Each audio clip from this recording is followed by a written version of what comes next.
우리 주 하나님의 한없는 은혜가 오늘 이 밤 우리와 함께하기를 진심으로 축원합니다. 어떻게 살아야 될지 또 어디로 가야 될지 주 앞에 묻지만 답을 얻을 수 없는 우리 인생들 가운데 하나님께서 답하시고 그 답하신 부름에 온전히 순종해가는 우리 모두가 되기를 우리 주님의 이름으로 축복합니다.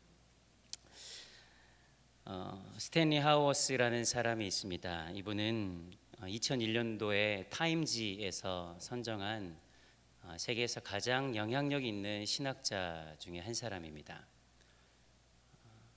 이분이 자기의 자서전적인 그 책 한나의 아이라는 책에서 그리스도인의 삶에 대해서 이렇게 정의합니다. 그리스도인의 삶은 답 없이 사는 것을 배우는 과정이다. 이런 그의 고백은 철저한 처절한 그의 결혼 생활, 망가질 대로 망가져 버린 그의 부부 관계로 기인한 것이었습니다. 제가 이 책을 함께 공부하면서 같은 세미너리 그 박사과정 학생들하고 함께 책을 읽으면서 뜨겁게 토론하고 비평적으로 읽어갔던 기억이 납니다. 제게도 큰 영향을 미쳤던 책인데요. 이 스탠리 하워스라는 사람이 대학원생 때 논문을 쓰면서 결혼을 합니다. 연애를 할 때는 발견하지 못했었던 것 같은데 결혼을 하고 나니까 얼마 지나지 않아서 아내에게 정신과적인 문제가 있다는 것을 발견하게 됩니다. 심각한 조울증, 강박증 이런 현상들이 나타나서 견딜 수 없는 시간이 시작돼요. 하나 있는 아담이라는 아들과 이 과정을 견뎌나가는 것이 얼마나 힘이 들었는지 끝이 보이지 않은 터널과 같은 삶이 시작되었습니다. 사실 책을 쭉 읽으면서 이 사람은 그래도 신학 교수도 하고 저명한 인사이니까 혹시 이 아내의 심각한 정신과적인 질환이 이 남편 때문은 아닐까라는 시각으로 비판적으로 막 읽었거든요. 그런데 거절할 수 없는 그런 증거들이 뭐가 있더라고요. 정신과적인 기록들, 또 그가 어떤 행동을 했었는지에 대한, 물론 그 한나야라는 책이 아내를 비판하기 위해서 쓴 책이 결코 아니었습니다만 그 과정을 통해서 이 스탠리 하워스라는 사람이 그의 인생 가운데 그리스도인의 삶이 어떠한 것인지를 진솔하게 진지하게 고민해가고 탐구해가는 과정이 그대로 기록되어 있었어요. 아내가 어느 날 갑자기 집에서 사라져요. 옆에 보면 동료 집에 가 있는데, 동료 교수 집에 가 있는데 자기는 그 교수와 결혼해야 되니까 이혼해 달라고 그래요. 그런데 그 교수는 카톨릭 신부예요. 자기 집의 재산을 아내와 남편과 모르게 상의도 하지 않고 자선단체에 다 기부해 버려요. 그런 일들이 지속적으로 일어나는 거예요. 시간이 지나고 참아내고 견뎌내고 받아들이고 하는 과정들을 24년 동안 합니다. 하지만 그 아내의 상황은 결코 개선되지 않고 더 나락으로 떨어져가는 것을 경험합니다. 여러분, 사람들이 이런 상황에 처하게 되면 하나님께 질문을 던지게 되죠. 내 인생은 왜 이런 것일까? 왜 이렇게 살아가야만 합니까? 언제까지 이런 고통 속에 살아가야 하는 걸까요? 이런 질문을 하게 돼 있어요. 스탠리 하워스도 그랬습니다. 그런데 하워스가 질문하면 질문할수록 그 질문은 메아리가 되어서 자기 자신에게로 돌아옵니다. 아무런 답을 듣지를 못하는 거예요. 속 시원한 대답이 주어지지 않고 그 고통스러운 상황이 종결되지도 않았습니다. 결국 이 하워스의 아내는 비극적인 죽음을 맞게 되는데 그 과정에 도저히 그 폭력적인 상황이 전개되고 그래서 이 아담과 살아야 되겠다는 생각으로 아내를 놓아줄 수밖에 없는 상황에 이르고 얼마 지나지 않아서 아내가 죽게 됩니다. 그것으로 인한 이 죄책감으로 또 한동안 시달리게 되죠. 24년이라는 시간을 그렇게 보내면서 이 하워스는 그리스도인의 삶이 답이 없이 살아가는 것을 배우는 과정이라는 결론에 이르게 됩니다. 그런데 지금 스탠리 하워스는 그 이후에 재혼해 가지고요.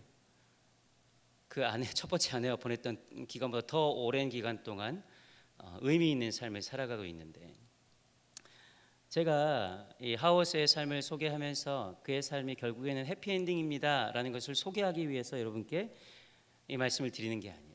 참고 견디면 좋은 날이 옵니다라는 이야기를 드리기 위해서 이 말씀을 드리는 것이 결코 아닙니다.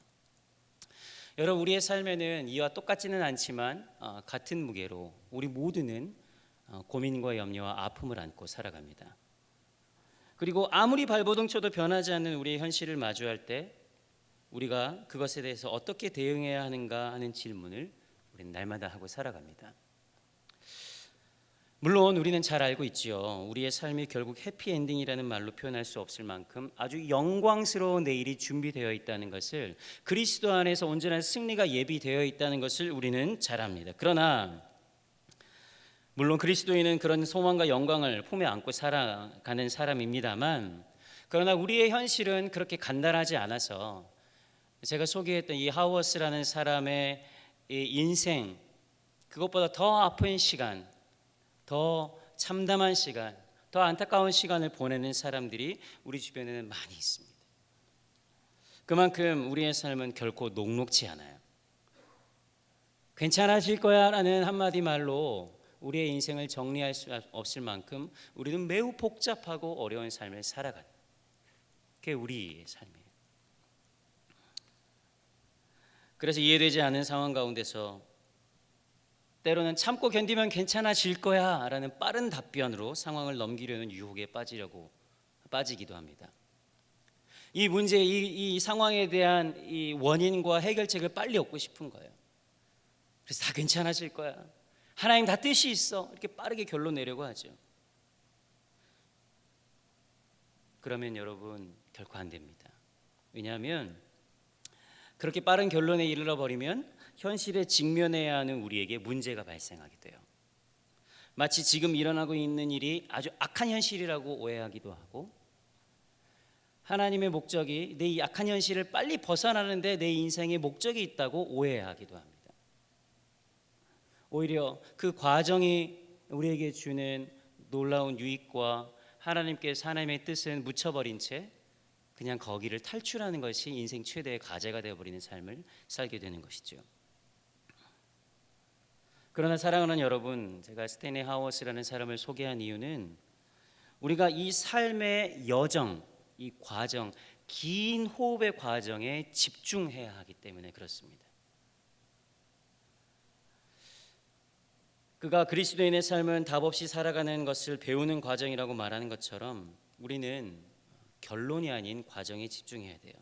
당장 속 시원한 답을 얻고 싶지만 그렇지 않은 현실을 마주하며 살아가는 우리가 그 과정을 결코 놓쳐서는 안 되기 때문이죠.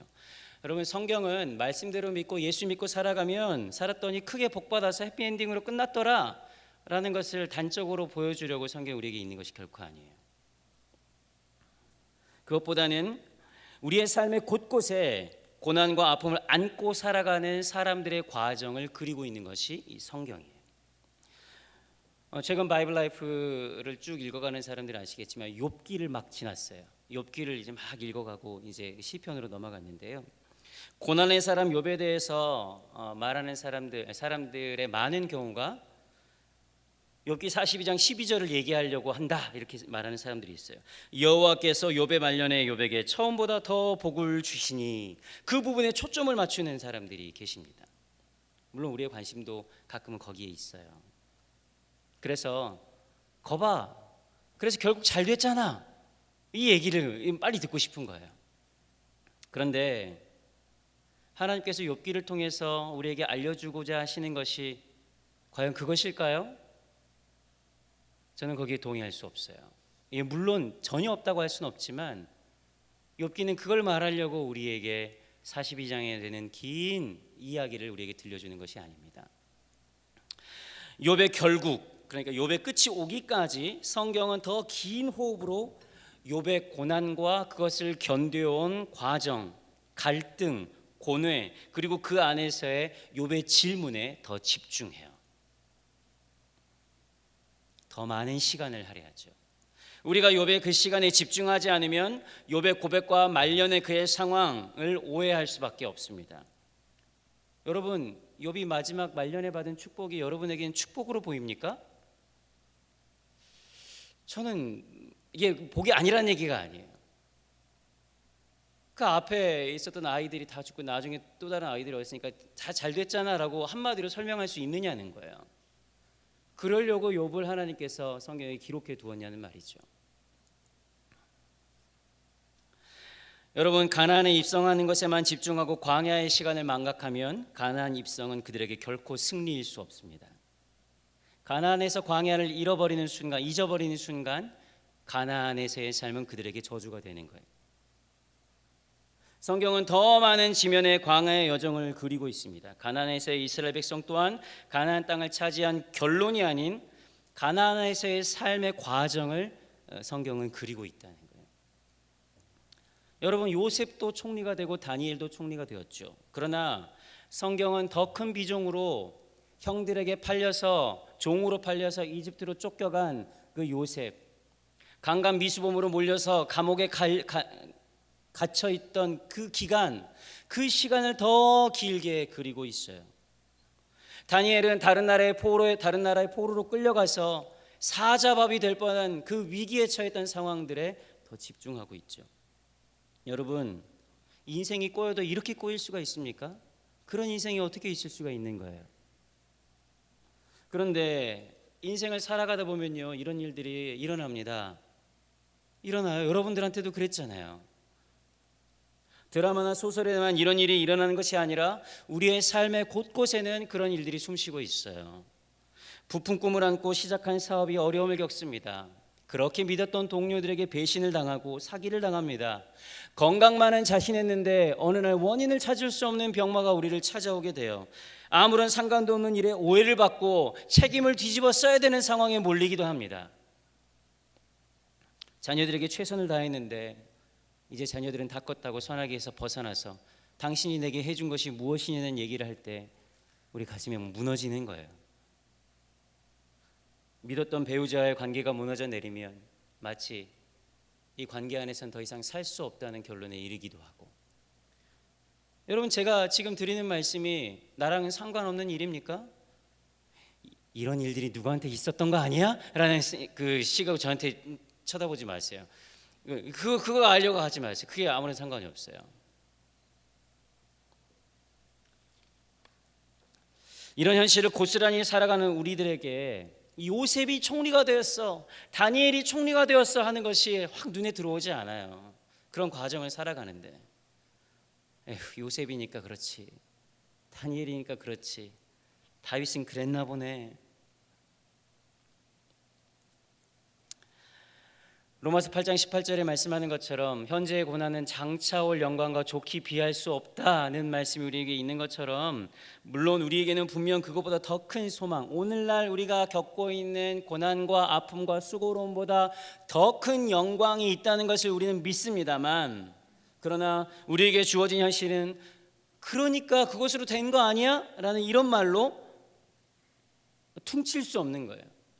우리의 삶에 아주 어려운 과정들이 여전히 우리에게 놓여 있다는 것, 이것이 우리의 현실 아니겠어요? 물론 다시 한번 말씀드리지만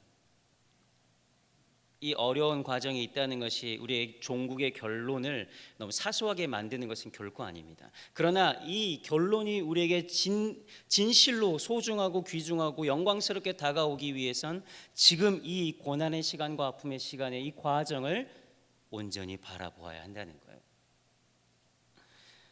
그 과정을 오롯이 통과하지 않으면 결코 우리는 그 결론에 도달할 수 없어요. 사랑하는 여러분, 현실의 문제 한복판에 살아가는 우리들에게 성경이 그리고 있는 모든 사람들의 인생의 여정, 그 아픔의 순간을 그리고 있다는 그것은 오늘날 우리에게 참 위로가 됩니다. 그들도 우리와 동일하게 아픔을 겪은 사람이고 그들에게도 동일한 모순과 죄악과 연약함이 있었던 사람이라는 것을 우리는 발견할 수 있기 때문이지요. 결코 놓치지 말아야 할 이 소망은 우리에게 매우 중요합니다. 그러나 그 소망은 우리에게 아직 실현되지 않은 현실이잖아요. 내일에 대한 믿음 역시 우리가 두 발을 딛고 살아가는 현실을 부정하거나 회피하도록 하지 않아요. 오히려 우리의 연약함을 잘 아시는 하나님께서 그 과정을 생략하지 않고 상세하게 기록해 놓은 것은 오늘 우리에게 그런 삶이 주어졌다는 것을 말해요. 그리고 종국에는 우리가 승리하게 될 터이니 그 삶을 온전하게 오롯이 살아내야 한다고 우리에게 말씀하고 있는 거예요.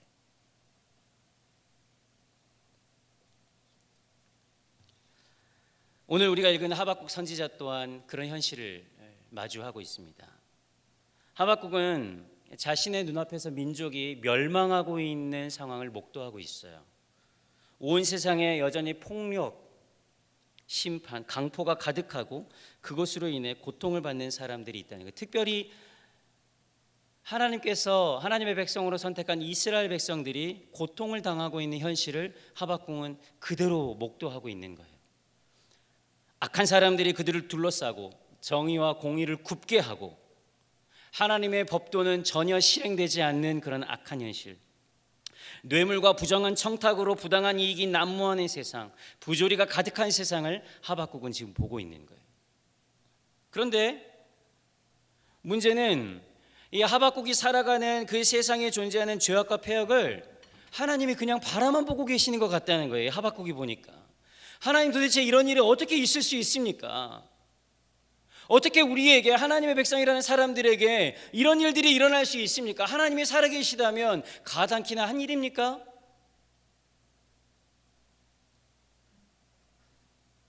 예언자였기에 그는 이스라엘 백성이 완전하지 않다는 것도 잘 알고 있습니다. 그런데 온 세상의 주관자 되시는 하나님께서 행하시는 일이 자기에게는 이해되지 않는다는 거예요.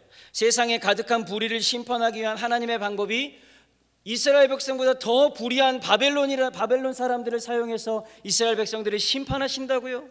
어떻게 그럴 수가 있습니까? 제가 아는 하나님이라면 결코 그럴 수 없습니다. 하박국은 하나님 앞에 질문하고 있어요. 하필 왜 우리에게 이런 일이 일어나고 있는 것이고 하나님은 왜 현실을 그저 바라만 보고 계시냐고 질문하고 있어요. 우리도 그럴 때가 있습니다.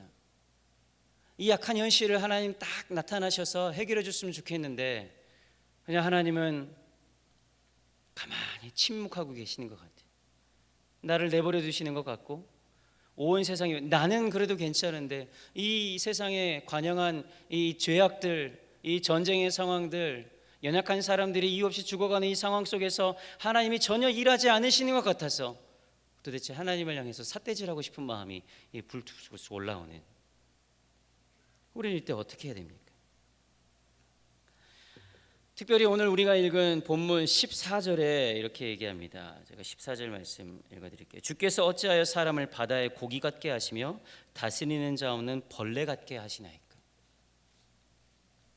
그러니까 하박국은 지금 하나님께 이렇게 따지는 거예요. 우리를 이렇게 하찮은 존재처럼 대하십니까?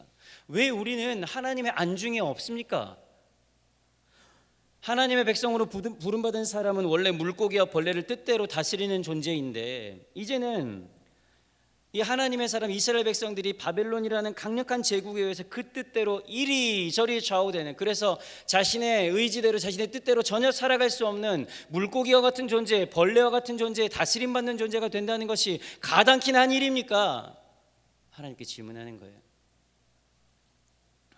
지금까지 살아왔던 자신의 인생이 송두리째 부정당하고 있는 것이죠. 너무 창피한 거예요. 야, 만물의 영장이라고, 하나님이 창조한 백성이라고, 하나님의 뜻을 아는 유일한 민족이라고 알았는데 이제 보니 완전히 물고기 같고 벌레 같은 존재구만. 하박국이 그렇게 자기를 생각하는 거예요. 아무리 유다 가운데 죄가 있어도 유다를 심판하기 위해서 더 악한 바벨론을 사용한다는 게 말이나 됩니까? 그래서 용납할 수도 없고 하나님을 이해할 수도 없다고. 이 하나님과의 그 논쟁은 사실은 하박국 1장부터 계속돼요. 1장, 2장, 2장에 걸쳐서 계속해서 하나님과 질문하고 대답하고 질문하고 대답하고, 그러나 속 시원하게 그 답을 얻지 못하는 거예요. 하박국은 천지 만물을 다스리도록 지음받은 존재들이 강력한 세력에 의해서 좌지우지되는 현실, 군사력이나 경제력, 재력 같은 세속적인 가치 기준에 의해서 옴짝달싹할 수 없게 지배받는 이 현실, 그 안에서 무능력한 존재로 발견되는 우리의 이 초라한 믿음, 초라한 모습, 도대체 우리가 믿어왔던 것은 무슨 소용입니까? 이게 하박국의 질문이에요. 하박국을 통해서 하나님은 비슷한 현실을 살아가는 사람들에게 질문해야 한다고 말씀하시는 것 같습니다. 그냥 하나님의 뜻이니까 그대로 순응해야 한다고 말하지 않고 오히려 이 하박국 선지자의 모습을 통해서 그런 불의한 상황 가운데 있는 그대들은 질문하셔야 한다고 말씀하시는 것 같아요.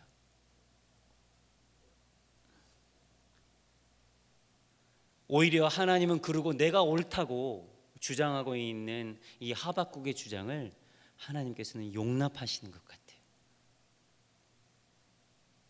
사랑하는 여러분, 그래서 오늘 우리도 질문해야 됩니다.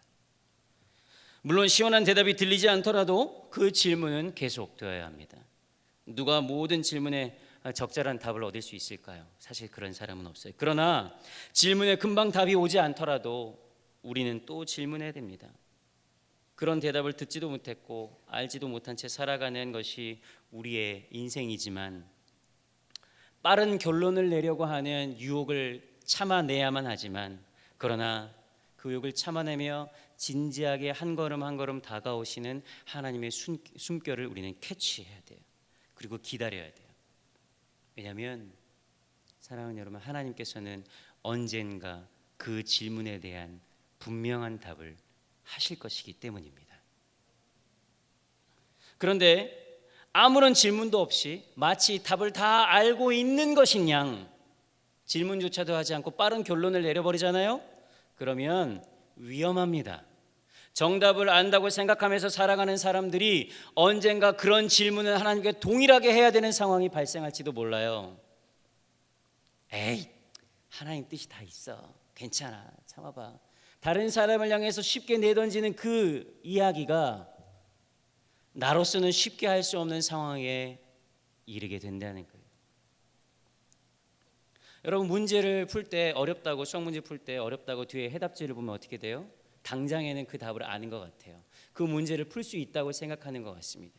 그러나 그 문제가 나오면 어떻게 돼요? 답을 모르는 거예요. 왜요? 그 문제를 풀어가는 과정을 그는 해보지 않았기 때문에.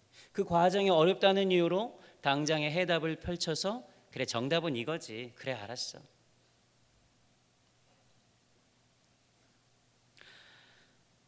여러분, 고난에 대한 율법적인 해석은 이런 거예요. 다 너 때문이야. 네가 죄를 지어서 그래. 이런 말이에요.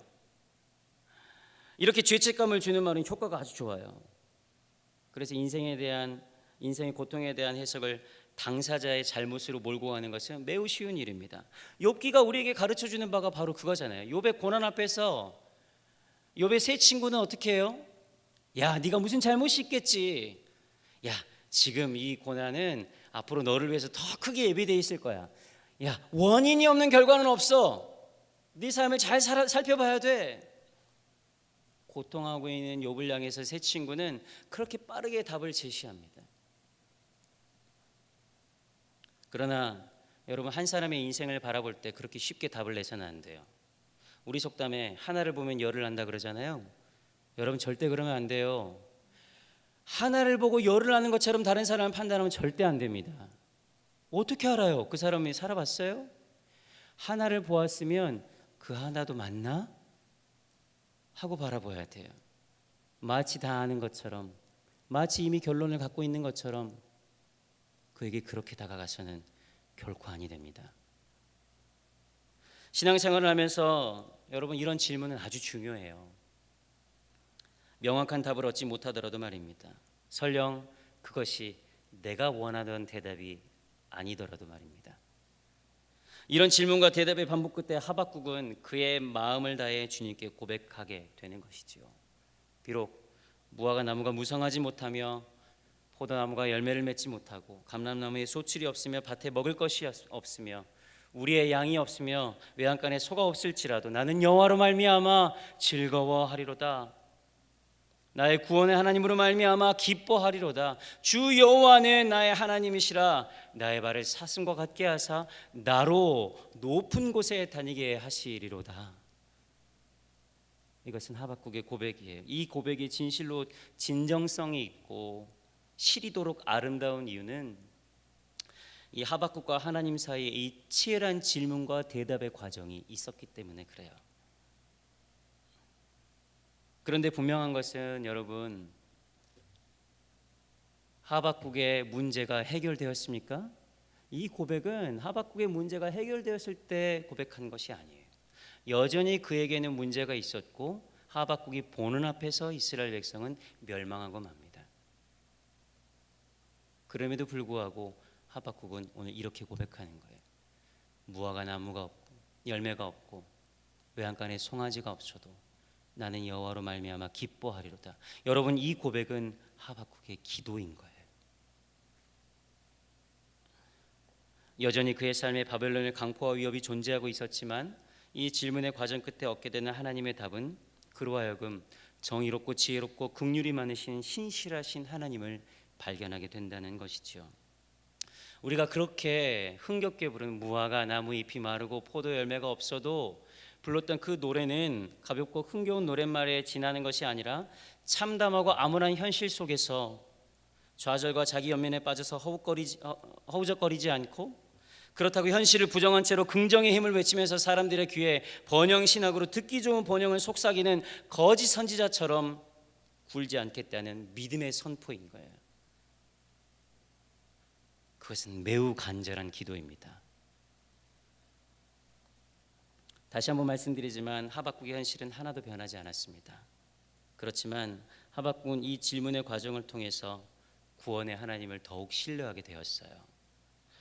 주어진 상황보다 더 크신 하나님, 모든 현실과 상황을 알고 계시고 그것을 이끌어가고 계시는 그 긍휼의 하나님, 그 하나님을 만나게 되는 것이지요. 사랑하는 여러분, 때로는 우리가 가지고 있는 믿음이 항상 우리의 현실의 문제를 해결해 주지 않을 때도 있습니다. 아니, 그럴 때가 더 많은 것 같아요. 그럼에도 불구하고 여전히 나를 떠나지 않으시며 나를 내버려 두지 않는 온전하고 신실하신 분이 계심을 우리가 아는 것, 여러분, 그것이 바로 믿음인 거예요. 여러분, 그래서 믿음은 관계라고 하는 거예요. 그 하나님이 우리와 함께 하신다는 거예요. 우리에게 주어진 상황이 하나님과 우리의 관계를 결코 끊어놓을 수 없다는 우리의 고백과 결단, 이것이 오늘 현실에 지친 우리를 다시금 일어나게 하는 힘이 되는 것입니다. 저는 하나님과 우리의 이 관계가 여러분 회복되기를 진심으로 바랍니다. 지난 1월부터 시작되었던 일제 신방이 이제 각 교구별로 거의 끝나가고 있습니다. 지난 2년 동안 저희가 만나지 못했고 또 그런 상황에서 성도들의 삶의 자리를 우리가 구체적으로 알지 못하는 경우들이 참 많았습니다. 그리고 성도들 역시 얼굴을 대면하여 보지 못하는 상황에서 그의 삶을 낱낱이 구하고 또 조언을 구하고 내 삶이 이렇다고 내놓을 수 없는 그런 답답한 현실을 살았죠. 그런데 신방기간이 지나갈수록 성도들의 삶에서 각양 다양한 어려움과 아픔이 있다는 것을 모든 목사님들이 발견하게 되고 함께 아파합니다. 저뿐만 아니라 모든 목사님들이 공통적으로 함께 느끼는 거예요. 성도들 삶 가운데 스며 있는 아픔과 슬픔을 봅니다. 더 많은 눈물과 한숨 없이는 들을 수 없는 그런 이야기들, 들을 때마다 마음 한구석에 먹먹해져 오는 그 이야기들, 100명이면 100명 다 다른 문제들을 다 갖고 있는 거예요. 그리고 저희를 답답하게 하는 것은 그러한 상황 속에서 속 시원한 답을 드릴 수 없다는 거예요. 그것이 우리의 솔직한 고백이에요. 그런데 더 답답한 것은 그런 일들이 자신에게 일어나고 있지만 원인도 모르고 이유도 모르고 그리고 하나님의 의도도 알 수도 없고 그리고 묻지도 않는다는 거예요. 그런 상황에서 너무 쉽게 원인을 찾으려고 결론을 내리는 시도를 하려고 할 때 더 답답한 거예요. 죄를 지어서 그렇죠, 목사님. 제가 부족해서 그렇죠. 괜찮아지겠죠. 그러나 그것이 정확한 대답이 아닌 경우들이 많아요. 우리는 우리의 막막한 현실 앞에서 진실로 바른 설명을 듣기가 참 어렵습니다.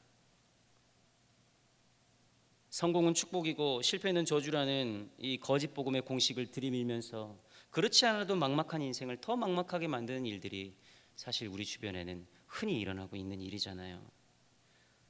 그러나 사랑하는 여러분, 제가 믿는 것은 이런 막막한 현실 속에서도 그 위에 두 발을 굳건히 디디고 하늘을 바라보고 하늘에 소망을 두며 살아가는 성도들을 또 발견하게 된다는 거예요.